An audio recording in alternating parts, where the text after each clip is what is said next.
Let's take a listen to this story, and I hope you enjoy it, guys. Let's go.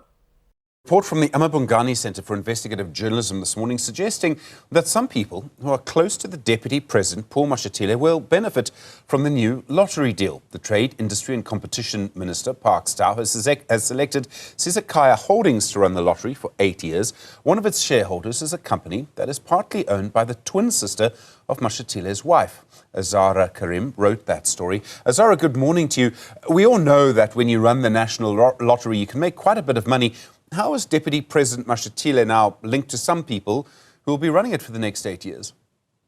So the recent award went to Sizakaya Holdings, and the tender amount is reported to be around 180 billion rand, so possibly one of South Africa's biggest tenders in recent history.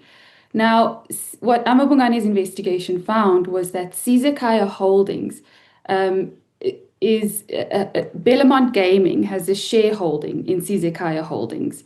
Bellamont Gaming is directed by politically connected businessman Moses Tembe and a woman named Kumo Bogatso. Now, Kumo is, like you said, the twin sister of Humile Mashatile. Humile's maiden name is Bogatso. And the Mashatile and Humile were married in about March 2023 in a very lavish wedding. And a few months later, in December, Bellamont Gaming was registered. And Moses Tembe, he's another person in all of this, quite a well-known business person, particularly, I think, in KwaZulu-Natal. What's his link to all of this? I mean, does he seem to have a relationship with Mashatile as well? Yes. So the pair also seem to be quite close. Our investigation found that they have been so close, in fact, that Mashatile frequented Moses Tembe's house in Umdloti, KwaZulu-Natal, quite a bit last year. Now, this was told to us by people in the area who said that his presidential protection unit, which is the blue lights, the cars, the bikes, the whole shebang, often was in the area visiting Tembe's house. And at one point during the ANC's manifesto launch in February 2023, they reported that the PPU, the Presidential Protection Unit, stayed there for 6 days. Tembe was also photographed with Mashatile at the same time at St. Paul's Anglican Church, where they held a memorial, if you remember, for ANC members who tragically lost their lives in a bus accident coming back from that manifesto launch. And most recently, Tembe accompanied Mashatile on his controversial France trip, which invited all sorts of scrutiny over the Deputy President's travel expenditure. Mashatile's office has said that he and the office had nothing to do with the decision to award the lottery. And that was the DTIC minister, Parks Tau. In fact, interestingly, he said it was a very difficult decision. I presume technically that must be true. Mashatile could well have nothing to do with any of it. Well, it's not in Mashatile's delegated responsibilities to oversee the awarding of the license, of course, but it certainly does create perceptions of a conflict of interest. And in terms of the Lotteries Act, it explicitly prohibits direct political financial interest. But there have already been court cases launched, particularly the most recent one in which a losing bidder has asked the Minister of DTI, Parks Tau, to furnish reasons as to why they awarded the license to Sizakaya. And in that application, the Sunday Times reported over the weekend that they explicitly said that the minister failed to assess indirect financial interest.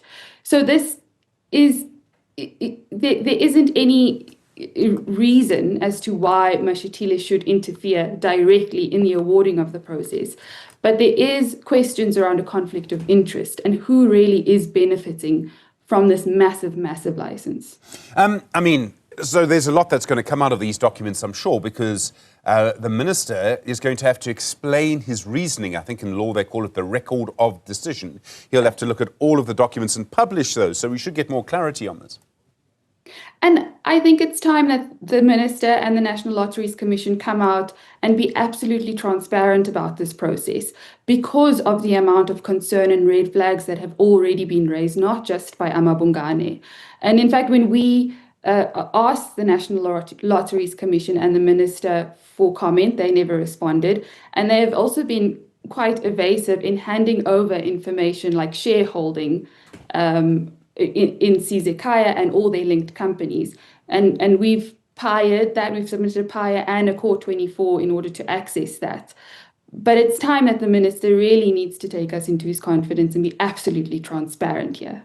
You made a point about indirect financial interests and how the Act is supposed to manage that and what the people who lost out, so I mean they have an agenda when they say this, let me be very clear, what that means. So just to make sure, Zara, that I understand it correctly, if a company bids for the National Lottery, I'm presuming that the minister is supposed to sort of see who runs it. But are you suggesting that their argument is that the people who sort of own shares in the company, the Sizekaya in this case, were not properly investigated? Is that what could be happening here? I think so. The minister released a statement just before he awarded the license to Sizekaya Holdings, saying that he needs to properly look into all these companies and apply due diligence, which included assessing the direct financial interest. But according to Ground Up, and who have reported extensively on the National Lotteries Commission and the looting going on there, they reported that in terms of the request for proposals, it was also supposed to be indirect financial interests.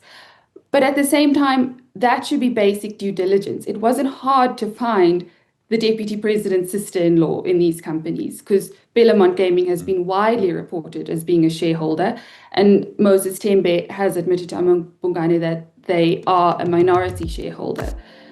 To me, that would just make up basic due diligence.